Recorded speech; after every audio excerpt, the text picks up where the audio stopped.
pourriez-vous vous présenter s'il vous plaît et ensuite nous dire quel métier vous exercez au collège? Voilà, moi je m'appelle donc Gironde Jean-Philippe. Je suis divorcé, j'ai eu 3 enfants et j'exerce la fonction d'adjoint gestionnaire au sein du collège. Après, c'est une formation générale. Je suis secrétaire administratif de l'éducation nationale et de l'enseignement supérieur, SANS. Donc je peux être amené aussi à d'autres tâches administratives en rectorat ou je pourrais terminer sur un secrétariat de direction. Mais là, plus spécifiquement, c'est le métier d'adjoint gestionnaire. Voilà. Bonjour, est-ce que vous pouvez vous présenter, s'il vous plaît, et nous dire ensuite quel est le métier que vous exercez dans le collège? Alors oui, bonjour. Donc moi, je m'appelle Sivieri Marian et je suis enseignant de SVT. Donc SVT, ça veut dire Sciences de la vie et de la terre. D'accord. Pourriez-vous nous dire en quoi consiste votre métier? Alors donc mon métier, donc qui consiste finalement à faire réfléchir et faire raisonner les élèves, d'accord, de manière librement. Donc c'est-à-dire que je leur donne un certain nombre de connaissances, donc des savoirs, mais aussi des savoir-faire et aussi des savoir-vivre pour qu'ils puissent plus tard réussir à réfléchir par eux-mêmes. Bonjour Monsieur Carrara. Bonjour. Pourriez-vous vous présenter s'il vous plaît, juste en quelques phrases, et nous dire ensuite quel est le métier que vous exercez dans le collège? Alors, donc je suis Monsieur Carrara, le principal du collège, et je suis arrivé ici au mois de septembre. Et ça fait maintenant 5 ans que je suis personne de la direction, et avant j'étais CPE. D'accord. Dans quel collège? En tant que CPE, Oui. À Hyères dans le Var et au lycée français de Rome, en Italie. Et après en tant que principal au collège de Péménade. Pourriez-vous nous décrire les grandes lignes de votre mission? Alors, mon métier, c'est de gérer toute l'organisation du collège, faire en sorte que tout se passe bien pour les élèves, qui réussissent le mieux possible dans leurs études, et en même temps encadrer tous les adultes du collège. D'après toi, c'est quoi la mission principale du principal? Est-ce que ça se passe bien dans le collège, dans l'établissement, que les élèves réussissent? Alors pourriez-vous vous présenter, s'il vous plaît? Alors oui, pas de problème. Donc je m'appelle Alice, j'habite à Breil-sur-Roya depuis quelques années. Je suis assistante d'éducation dans ce collège. J'exerce donc le métier de pionne. Et de pionne dans le collège et d'internat aussi. Pourriez-vous nous raconter ce qui pourrait être une journée type pour vous? Alors une journée type pour moi, ça consiste en fait donc à accueillir les collégiens dans le collège, donc à les faire rentrer, à vérifier leur carnet, donc ils ont bien tout ce qui est leur papier pour pouvoir rentrer en toute sécurité, m'occuper donc des absences et des retards, faire des permanences, parce qu'il y a des enfants qui n'ont pas de cours. Ensuite, m'occuper aussi tout ce qui est cafétéria, tout ce qui est la cantine, donc pour faire passer les élèves. M'occuper aussi de la relation entre les élèves et l'administration, et voir avec les professeurs si tout se passe bien. Ensuite, arrive le soir, où je m'occupe des internes. Pourriez-vous vous présenter s'il vous plaît et nous dire ensuite quel est le métier que vous exercez dans le collège? Alors, je suis Madame Esteb et je suis professeure de PS au collège depuis 8 années. Et donc, j'enseigne l'éducation physique et sportive, c'est ce que signifie l'EPS. Qu'est-ce qui vous a donné envie de faire ce métier? Alors, depuis très très jeune, en fait, je me suis toujours occupée d'animation sportive dans des centres aérés, dans des colonies de vacances, dans des clubs sportifs. Et en fait, moi, ce que j'aime, voilà, c'est l'éducation autour des valeurs du sport, autour de la motricité, pour les jeunes. Et donc, moi, c'est ce qui me prédestinait à devenir professeur de PS. D'accord. Bonjour madame. Pourriez-vous vous présenter et nous dire quel métier vous exercez dans le collège? Alors, je suis Madame Lénel, Catherine, et j'exerce le métier de professeur d'éducation musicale. D'accord. Pourriez-vous nous dire en quoi consiste votre métier? Alors, mon métier consiste à montrer aux élèves, à leur faire découvrir la musique, la perception, la production de la musique. Donc, perception, c'est de l'écoute, beaucoup d'écoute, de la pratique pour le chant et les instruments, pour leur amener à avoir une culture musicale et plus largement une culture artistique. Pourriez-vous nous décrire les grandes lignes de votre mission? Pour nous, une journée type, quoi. Donc, En général, le matin, c'est souvent une prise de contact avec les agents pour voir la cuisine déjà, voir si les livraisons étaient correctement effectuées, si tout se passe bien, si on n'aura pas de soucis pour le repas du midi. Après, il y a toujours plus ou moins un tour général de l'établissement pour voir s'il n'y a pas eu de problème pendant la nuit. Enfin, des problèmes surtout moi sur le plan technique, moins l'aspect pédagogique. Après, c'est la gestion courante des événements. Alors, ce qu'il y a de bien, c'est que c'est très varié, quoi. Les événements, c'est toutes les factures qu'on reçoit, le règlement des factures, l'envoi des créances aux familles, réception des entreprises. Par exemple, aujourd'hui, si vous voulez, on a l'entreprise qui effectue le contrôle réglementaire des extincteurs. Hier, on avait le système sécurité incendie, la centrale incendie. Ouais, donc, on a des entreprises aussi qui viennent un peu tous les jours. Après, tout ce qui est régie, parce que j'ai aussi une régie pour recevoir les chèques et l'argent en liquide, ou même faire des dépenses en liquide. On évite de manipuler maintenant. On a mis en place le télépaiement, et on préfère les paiements par carte bleue. Voilà, donc ce qui est intéressant, c'est que c'est très varié. Si vous voulez, c'est pas des tâches redondantes. C'est autant les ressources humaines que de la comptabilité, que du technique. On peut parler des ascenseurs. Ouais, là j'ai des devis pour le portail à l'entrée. Donc c'est très varié. Voilà. Et la journée type, souvent il y a un axe principal quand même sur tout ce qui est comptabilité. Mais après c'est beaucoup d'événementiel. Voilà. Et puis tout ce qui est fait là, vous le faites tout seul ou vous avez de l'aide? J'ai un secrétaire, monsieur Henri Gorvel, donc à mi-temps. Voilà, qui s'occupe beaucoup de la partie droit constaté, justement, c'est-à-dire les frais d'internat et de cantine. Ouais. Une journée type pour moi, c'est finalement organiser mes cours.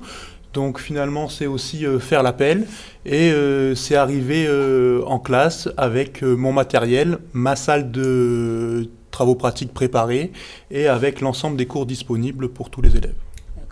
Alors une journée type, c'est difficile parce que ça change souvent en fonction de s'il y a un problème avec des élèves ou s'il y a un problème technique. Mais de manière régulière, quoi qu'il en soit, il y a tout ce qui est courrier, préparer les réunions, aller voir que tout se passe bien pour la cantine, pour l'internat, faire le tour de tous les personnels. Voilà, ça c'est principalement tous les jours. Et après, selon les aléas de la journée. Quelle est une journée type dans votre métier? Alors, dans mon métier, la journée type, c'est très simple. En fait, j'ai 1 heure de musique par classe. Donc, je change beaucoup de classes, beaucoup d'élèves. Ça, c'est la grosse difficulté de ce métier-là, parce qu'on a énormément d'élèves à se mémoriser, prendre en compte chacun d'entre eux, parce que vous êtes tous différents. Et donc, une journée, c'est des cours, projets qu'on a mis en place, par exemple, dans cet établissement, projet choral, option musique, théâtre. Donc tout ça, dans une journée, le jeudi, j'ai une journée très chargée. Mais il y a des journées, j'ai pas une journée type en fait. La journée peut être complètement modifiable, interchangeable, parce qu'il y a toujours des aléas dans ce métier. Des fois, les élèves ne sont pas disposés forcément à écouter, donc je vais peut-être axer plus sur de la pratique, du chant. S'ils sont à l'écoute, je vais faire plus d'écoute pour essayer que les élèves assimilent les bases que l'on demande pour ce travail. Alors la pratique musicale d'un instrument, la voix étant aussi un instrument. Donc la chorale, c'est comme si tu pratiques un instrument. Et c'est essentiel. Elle est essentielle parce que ça va jouer en faveur, par exemple, un enfant qui est en difficulté mais qui chante très très bien, il va se valoriser. Et ça, c'est important. Il va prendre confiance en lui. La confiance, c'est ce qui construit un individu. Donc plus il a confiance, plus il va essayer de faire des efforts pour s'en sortir ou pour progresser. Ça donne aussi une discipline, une structure. C'est pratiquer un instrument, pratiquer du chant, c'est pas facile. On ne chante pas forcément toujours très bien. Ça demande un travail, ça demande de l'implication. Un élève qui s'implique dans une pratique, même si on ne va pas lui demander de faire le conservatoire, il va forcément après adapter son attitude en classe pour se structurer. Et ça, c'est essentiel pour moi.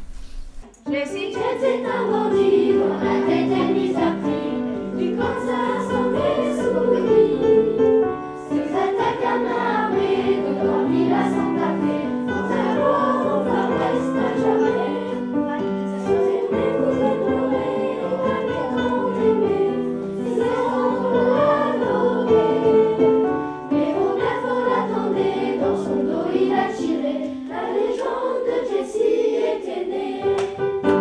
Est-ce que vous pourriez nous dire en gros quel genre d'activité on fait en environnement?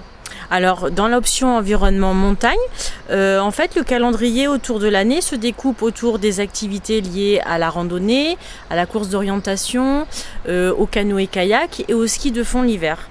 Le ski alpin, qui a lieu aussi dans le cadre de l'association sportive, se déroule le mercredi après-midi à la station de ski de Limone. D'accord. Quels sont les métiers des personnes avec qui vous êtes amené à travailler? Alors, je suis amenée à travailler avec des personnes qui sont des brevets d'État. Donc, quand je fais des sorties à l'extérieur, liées autour de la montagne, autour de l'environnement, quand on fait des sorties de ski, par exemple. Après, je travaille aussi avec toutes les personnes du collège, avec le gestionnaire, avec Monsieur Carrara, le principal, avec la secrétaire et avec mes autres collègues des autres disciplines. Les interlocuteurs, ça pourrait très bien être les parents, puisque nous travaillons avec leurs enfants. Donc, en tant qu'assistant d'éducation, c'est les premiers avec qui on parle, puisqu'on travaille sur les absences et le retard. Donc, les parents nous appellent pour nous prévenir des moments où leurs enfants partiront, ou sont malades, ou ont quelque chose d'exceptionnel.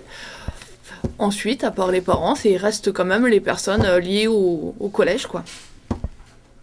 Je suis amené à travailler avec différentes personnes, donc bien évidemment d'abord les élèves, mais ensuite je suis à même de travailler avec par exemple l'infirmière scolaire, mais aussi lors des réunions, des conseils de classe avec le chef d'établissement et avec l'ensemble de l'équipe éducative, c'est-à-dire mes collègues, les enseignants et pédagogiques, ainsi que la vie scolaire. Alors dans le collège, c'est tous les personnels, donc les agents, le chef de cuisine, le gestionnaire, l'infirmière, assistante sociale, conseillère d'orientation, les professeurs. Et à l'extérieur, donc tous les administratifs qui sont au rectorat, les chefs de division, à l'inspection également avec tous les inspecteurs, mais également avec le département, puisque c'est le département qui s'occupe du bien matériel du collège, quand on a des réparations, des choses comme ça, mais aussi après avec tous les parents, parce que c'est un métier d'être parent, et également la mairie du village. Et puis parfois les pompiers, les gendarmes aussi, beaucoup de monde. D'accord. Qu'est-ce qui vous a donné envie de faire ce métier? Moi, ce métier, c'est justement la diversité. Voilà, alors, c'est très généraliste. On ne peut pas être aussi pointu qu'un vrai comptable ou qui ne fera que de la comptabilité, qu'une personne qui travaille en service de ressources humaines ou qu'un technicien ascenseur. Vous voyez, nous, on a affaire à cette pluralité de métiers. Donc, c'est très généraliste, mais c'est très diversifié. Et c'est ce qui est intéressant, c'est qu'on touche à plein de choses. Voilà. C'est un métier varié et moi j'aime ça, quoi. Et puis c'est un métier aussi où il y a une partie sur le terrain, c'est pas uniquement du travail de bureau, il y a aussi une partie sur le terrain, il y a beaucoup d'humains, de la gestion d'équipe. Moi je trouve que c'est ce qui est plaisant, c'est ce qui peut être source de stress, mais c'est aussi ce qui est très plaisant. Ce métier vous plaît toujours autant qu'avant ou ça vous lasse un petit peu à force? C'est un métier qui est en constante évolution, parce que les techniques, la réglementation évolue. Donc dire qu'il y a une lassitude, non. Non. Il y a toujours des tracasseries, effectivement, qui arrivent, qui ne sont pas forcément bonnes. Mais après, ce métier, comme on l'exerce maintenant, ce n'est pas la même chose du tout qu'il y a 20 ans. Parce que la sécurité incendie a évolué, la gestion logistique d'un établissement, c'est plus du tout la même. Les normes réglementaires ont évolué. Et donc, ça demande une veille réglementaire, une veille des textes. Et constamment, il faut se remettre en cause. On ne peut pas se dire qu'on a un acquis, on va faire pendant 30 ans la même chose. Il faut évoluer dans son métier. Je dirais c'est un peu comme un médecin. Voilà, les techniques évoluent, même vos enseignants. En SVT, en physique, je pense qu'il y a des choses qui évoluent et leur discours est réactualisé au fur et à mesure des avancées. C'est un peu pareil pour nous. Donc une lassitude, pas vraiment, non. Qu'est-ce qui vous a donné envie de faire ce métier? Alors, ce qui m'a donné envie de faire ce métier, d'abord la musique, je suis une passionnée. Moi, depuis très jeune, je fais du piano, j'ai fait le conservatoire de Paris. J'ai un diplôme de fin d'études de conservatoire et vraiment la musique c'est vraiment une passion de tous les jours. Je chante tout le temps, même chez moi. Qu'est-ce qui vous a donné envie de faire ce métier? C'est une question intéressante. J'ai toujours travaillé dans l'enseignement.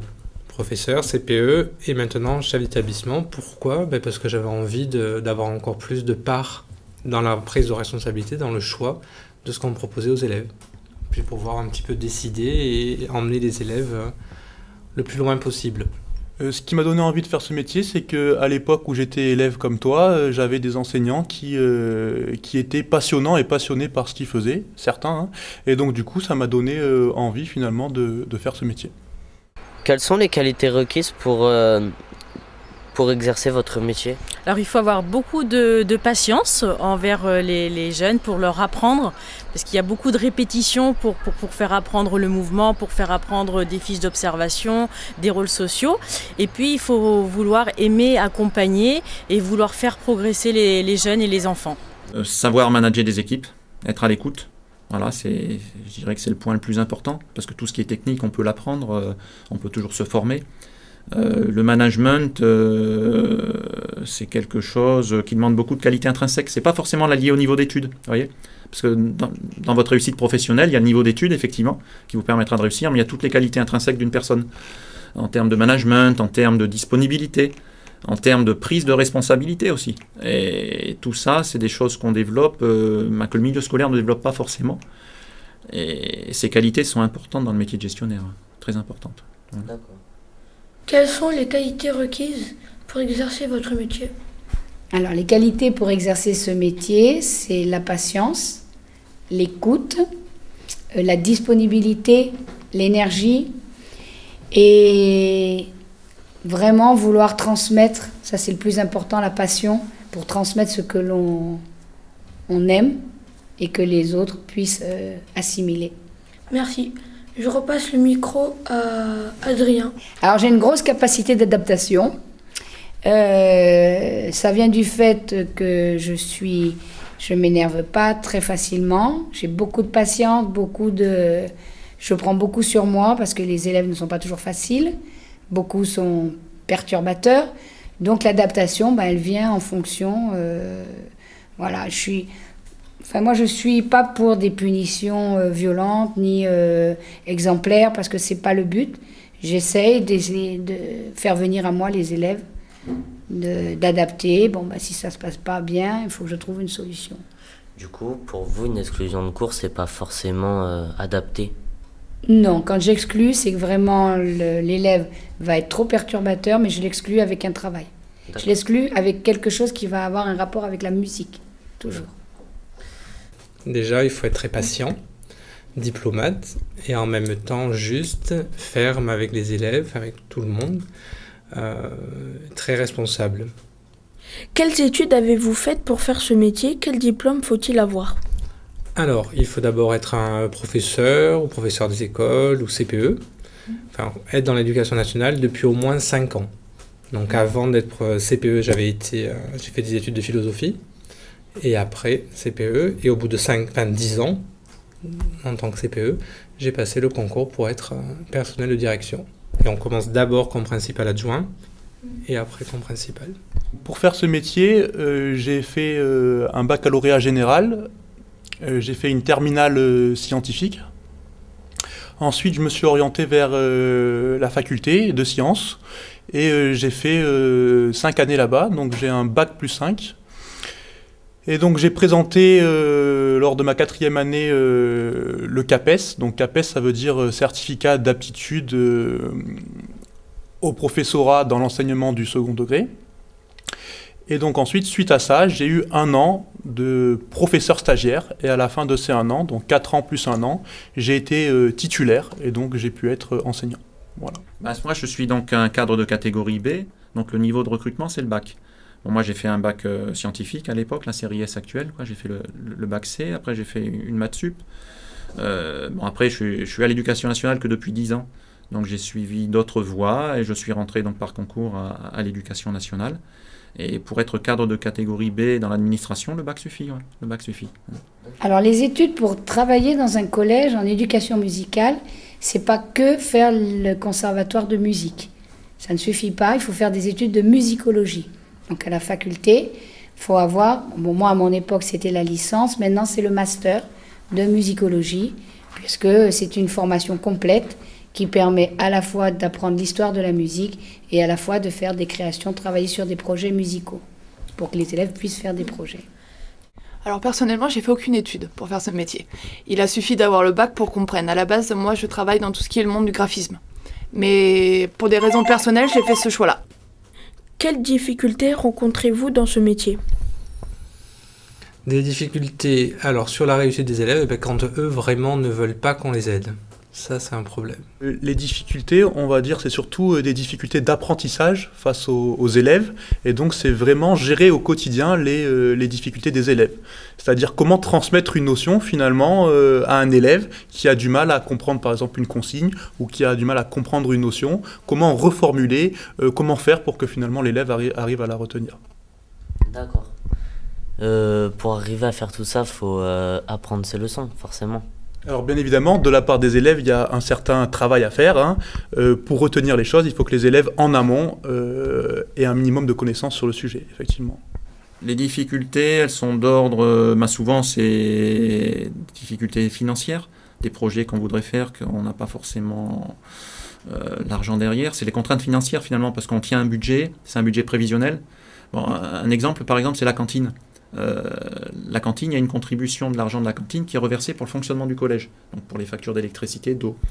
Et c'est une prévision en fonction de la fréquentation de la cantine. Et cette fréquentation, on n'est pas sûr de la faire. Il peut y avoir moins d'internes, moins de demi-pensionnaires, donc du coup moins d'argent pour le fonctionnement du collège. Donc constamment, quand on achète des denrées alimentaires, donc pour faire les repas, on est obligé de vérifier à ce qu'on a effectivement l'argent derrière, vous voyez. Parce que nous, on ne fait qu'une prévision budgétaire, on peut dépenser de l'argent sinon qu'on n'a pas. Donc ça, c'est une contrainte. En fin de compte, on est toujours obligé d'être à l'équilibre. On ne fait pas de dette, quoi. On ne fait pas de dette, on a un budget à tenir. Donc ça, c'est une difficulté. Après, il y a d'autres difficultés, comme on dit, savoir gérer les conflits. Mais c'est aussi ce qui est intéressant. Voilà. Gérer les conflits quand on gère les personnels. Hein. Il peut y avoir des conflits avec des personnes, des conflits avec des entreprises extérieures. C'est une difficulté, mais c'est aussi un côté plaisant du métier, quoi. Voilà, je dirais que c'est, grosso modo, les contraintes financières et de gestion de conflits, c'est les deux principales difficultés. Hein. Voilà. D'accord. Est-ce que le matériel que vous utilisez évolue? Oui. Alors, en fait, par rapport à il y a même une dizaine d'années, on ne faisait pas beaucoup d'instruments différents que de la flûte ou du piano. Aujourd'hui, en éducation musicale, l'avantage, c'est qu'on peut choisir ce que l'on va faire avec les élèves. Bon, moi, quand je suis arrivée ici à Breil, il n'y avait pas de percussion, il n'y avait pas de piano, il n'y avait pas la sono, il n'y avait pas grand-chose en fait. Et c'est vrai que pour travailler dans de bonnes conditions, il faut avoir du matériel aussi pour. Et aussi pour que les élèves puissent avoir une approche pratique d'instruments différentes. Donc on a des carillons qui sont dans le placard, des percussions, beaucoup, parce que le rythme c'est très important en musique. Et puis là, cette année, on investit sur des pianos. J'espère que vous allez pratiquer d'un instrument. La pratique, c'est important. Il y a le chant, l'instrument. C'est très important parce que c'est ce qui permet d'aborder et de comprendre les notions musicales. D'accord. On utilise de plus en plus des programmes qui sont mis à jour, qui sont plus faciles d'accès pour tout ce qui est les absences et le retard. En fait, ça évolue énormément dans l'informatique. On utilise de moins en moins le papier pour pouvoir utiliser de plus en plus l'ordinateur, pour que ça soit plus rapide, plus efficace et qu'on ait moins de papier à traîner. Alors, le matériel, oui, il évolue et on s'adapte, même si quand on devient de plus en plus vieux, c'est de plus en plus difficile. Mais on se met à niveau et on n'a pas le choix. Et ça nous aide quand même beaucoup. D'accord. Quels sont les avantages de votre métier, mais aussi les inconvénients ? Alors moi, les avantages de mon métier, c'est que je suis toujours sur des activités sportives, que ce soit en gymnase ou bien à l'extérieur, et ça évolue. En fait, j'ai une programmation annuelle sur plein d'activités différentes. Et ce qui est plaisant, c'est de pouvoir proposer différentes activités à différents niveaux de classe. Et alors peut-être les inconvénients, ça pourrait être la fatigue un petit peu physique, quand on fait beaucoup d'activités, qu'il faut aider les élèves, et puis le bruit dans le gymnase, par l'effort en extérieur qui peut être parfois assez fatigant. Du fait des contraintes horaires et de disponibilité, on a un logement de fonction par nécessité absolue de service. Donc c'est un avantage qui n'est pas négligeable, surtout dans la région où l'immobilier est très cher. Bon, c'est aussi des inconvénients d'astreinte, des permanences pendant les vacances, le week-end. C'est la contrepartie du logement de fonction, quoi. Voilà. Après, l'avantage aussi, c'est d'être sur place. On n'a pas les délais de transport. C'est un avantage et un inconvénient aussi, parce qu'on vit sur notre lieu de travail. Donc la coupure n'est pas forcément toujours évidente. C'est vrai que quand on sort du boulot, qu'on rentre chez soi, on coupe vraiment du travail. Que nous, on est toujours plus ou moins dans le travail. Je veux dire, même si des fois je suis pas d'astreinte, je vais voir quelque chose qui va pas, je suis sur place, je vais résoudre le problème. Je vais pas me détacher, me dire si je travaille pas, je vais pas m'en occuper, vous voyez. Donc c'est un avantage, un inconvénient, c'est les deux, c'est la disponibilité justement, ouais, la disponibilité. C'est vrai que quand on a une famille, tout ça, c'est mieux de couper complètement et d'avoir là actuellement, mais après c'est beaucoup en fonction des situations de chacun, quoi. Voilà, là actuellement ça me dérange pas, voilà. C'est un peu comme si vous étiez un interne. Oui, je suis un peu comme un interne, c'est un peu ça. Voilà. Exerce-t-on votre métier au collège Lovive de la même manière que dans un collège d'une grosse agglomération sur le littoral? Moi, j'exerce de la même façon. J'ai exercé dans un grand collège où j'avais beaucoup de classes, pareil. Donc pour moi, ça ne change pas grand-chose. La chose qui est différente au collège Lovive, c'est qu'on peut faire plus de pratiques parce que l'environnement est adapté. Et que dans un grand collège, je vais peut-être perturber beaucoup plus les collègues que là. Mais autrement, grosso modo, c'est la même chose. C'est le même travail. Alors, pas du tout.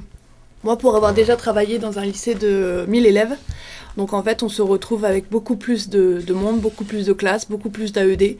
Donc en fait, l'effectif fait vraiment la différence, quoi. Ensuite, par contre, c'est la méthode de travail, la façon de faire est propre à chaque établissement, même si ça se ressemble. Mais en général, non, ce n'est pas tout à fait pareil. Il y a plus de CPE dans les grands établissements, il n'y en a pas qu'un. Ici, nous n'en avons qu'un. Et en général, pour 1000 élèves, on a à peu près entre 12 et 15 AED, alors que là, nous, on n'est que 4. Donc je dirais que plus c'est grand comme établissement, plus il y a d'AED, donc plus le travail, on va dire, est facile, puisqu'on est plus nombreux. Alors non, parce que justement, dans un établissement sur le littoral ou plus gros, quel qu'il soit, il y a un principal adjoint, il n'y a pas forcément un internat, on est beaucoup plus près d'autres structures. Donc quand on est au collège de Lovive, c'est plus petit, donc c'est beaucoup plus facile. On n'a que 5 classes et il n'y en a pas 20, 22, 26. Donc il y a des avantages et des inconvénients, mais c'est beaucoup plus familial ici et on connaît tout le monde, tous les élèves. Alors je pense que l'exercice du métier, il ne dépend pas de l'endroit où on est. Est-ce qu'on est à la mer ou à la montagne? Il dépend plutôt du public qu'on a en face, d'accord? Donc des élèves et du milieu social auquel ils viennent. Donc il y a des élèves qui viennent d'un milieu social favorisé, des fois il y a des élèves qui viennent d'un milieu social plus défavorisé, des fois il y a des établissements où on a un mélange de ces types d'élèves, et toute la difficulté, c'est véritablement de prendre en compte cette diversité des élèves et de ne pas en laisser certains sur le côté du chemin. Là, je peux en parler en connaissance de cause, vu que j'ai exercé déjà le métier d'adjoint gestionnaire dans un collège de 1500 élèves. Alors, on pourrait croire que de passer de 1500 élèves à 150 élèves, il n'y a plus de travail. Ce qui est faux. C'est-à-dire qu'on est moins dérangé, mais les contraintes sont les mêmes. Voilà. Les contraintes imposées, les contraintes réglementaires en termes de maintenance, de contrat, les contraintes sont exactement les mêmes. Après, simplement, effectivement, quand on a moins d'élèves, on est moins dérangé du coup par l'accueil des gens, il y a moins de problèmes à gérer en journée. Donc on a plus de temps pour faire son propre travail. Mais en fin de compte, oui, c'est le même métier. C'est exactement le même métier. Voilà, et tout simplement, on est moins dérangé. Voilà, on est moins dérangé, on peut plus s'occuper de ses fonctions principales, quoi. Préférez-vous les petits ou les grands collèges? Alors je préfère les petites structures comme ici au collège de Breil où je me sens très bien depuis quelques années, puisque ça me permet de mieux suivre l'évolution des élèves de la 6e jusqu'à la 3e, de mieux les aider, de mieux les accompagner, de mieux les comprendre parce que je les connais davantage, et puis aussi d'avoir davantage d'échanges avec les internes qui logent au collège. Selon vous, quels sont les avantages pour un jeune d'être scolarisé dans un collège tel que celui de Lovive par rapport à un collège sur le littoral? Alors l'avantage, c'est qu'ici au collège Lovive, on a développé on a mis en place des options qu'il n'y a pas dans les grands établissements ou très peu. Donc c'est vrai que ça permet de faire soit de la pratique, je parle en éducation musicale, mais pareil pour l'environnement. Je pense que c'est bien adapté pour développer des projets. D'accord. Et des projets sur lesquels on peut se tenir et puis découvrir des choses différentes. Alors ça rejoint un peu à ce qu'on disait avant, c'est qu'ici c'est tellement petit que tout le monde se connaît, qu'on peut très très bien vous encadrer, vous aider, mettre en place des projets. Donc ça, c'est un aspect facilitant. Et pour un élève, au moins, il est dans un petit cocon, une petite famille. D'accord. Le collège de l'Eau-Vive, moi, pareil, par retour d'expérience, c'est quand même un collège qui est bien équipé. Vous n'en avez pas forcément des fois conscience, mais par exemple les tableaux blancs interactifs par salle de cours, que des tables monoplaces dans les salles de cours, tout ça, il faut savoir que c'est un coût. Voilà, une table monoplace, c'est presque aussi cher qu'une 2 places, par exemple, vous voyez. Donc c'est un collège qui est bien équipé, vous avez beaucoup accès à beaucoup de sorties. Les sorties au ski, la section environnement, donc il y a beaucoup de choses qui sont faites et par expérience c'est pareil, ils en font moins souvent sur le littoral. Voilà. Il y a quand même, je trouve, beaucoup de choses mises en place sur ces établissements de l'arrière-pays. Il y a beaucoup de moyens. Il y a des contraintes aussi. C'est vrai que culturellement, dès que vous voulez faire une sortie, par contre, il faut prendre le bus, il faut se déplacer à Menton, il faut se déplacer à Nice. Mais d'un autre côté, par contre, dans un environnement proche, on a la montagne, on a les randonnées, on a le ski, on a tout à côté. Vous voyez ? Donc, moi, je pense que c'est intéressant, c'est bien. Après, il faut vouloir faire la démarche de profiter de ça aussi. Celui qui vient effectivement ici, qui ne veut pas profiter de ça, effectivement, il est peut-être un peu isolé. Ouais. Ça dépend après de chaque élève, je pense. Mais on peut considérer que l'Eau-Vive est dans un endroit entouré de montagnes, entouré de nature. Donc je pense que déjà pour son milieu personnel, s'il vient de la ville, ça lui fait voir autre chose. Ça permet aussi qu'il rencontre d'autres personnes que son milieu, que la Côte d'Azur. Il rencontre les gens de la vallée, donc ça lui fait changer complètement de vision des gens de la campagne, si on peut dire ça entre guillemets. Je pense que c'est bien pour son épanouissement personnel. On a accès donc peut-être plus facilement à tout ce qui est randonnée, tout ce qui est activité sportive, que offre bien sûr la vallée de la Roya. Voilà, je pense que pour eux c'est mieux. Après, ce n'est pas non plus un inconvénient d'être sur la côte, bien sûr. Alors, dans le monde dans lequel on vit actuellement, il y a beaucoup de choses qui se font. Il y a beaucoup de choses qui sont accessibles aux jeunes, même ceux qui n'ont pas d'argent. La difficulté, c'est plutôt de les amener à aller voir ce qui se passe. Ça, c'est la première difficulté. Donc, si j'avais une baguette, j'aimerais qu'ils disent oui dès qu'on propose quelque chose. Parce qu'en fait, on dit non sans savoir. Or, souvent, on dit « oh non, ça va pas être bien ». Et puis quand on va, on se rend compte que c'est bien. Donc la baguette, c'est « je dis oui d'office, je teste, on aime, on n'aime pas ». Et puis, est-ce que vous, étant jeune, vous disiez toujours oui, ou est-ce que ça vous est arrivé de dire non aussi? Ah oui, ça m'est arrivé de dire non, je confirme. Même si j'étais une élève sérieuse, ça m'est quand même arrivé de dire non. Comme je t'ai dit tout à l'heure, j'ai ma mère, elle nous a emmenés, on était obligés. Il y a des fois, je n'ai pas apprécié. Et même moi, en tant que prof de musique, j'ai été voir un opéra. Je peux te dire qu'au bout d'1 heure, j'en avais marre de l'opéra. Mais bon, c'est bien en même temps parce que ça m'a construit. Ça construit la personne que je suis aujourd'hui. Et mes enfants, je leur impose des choses. Et souvent, des fois, ça ne leur plaît pas. Mais en même temps, ils peuvent dire, j'ai vu ça. Je me suis construit une culture. D'accord. Mais c'est vrai que je n'ai pas toujours dit oui. Bon, merci de nous avoir reçus. Au revoir. Au revoir.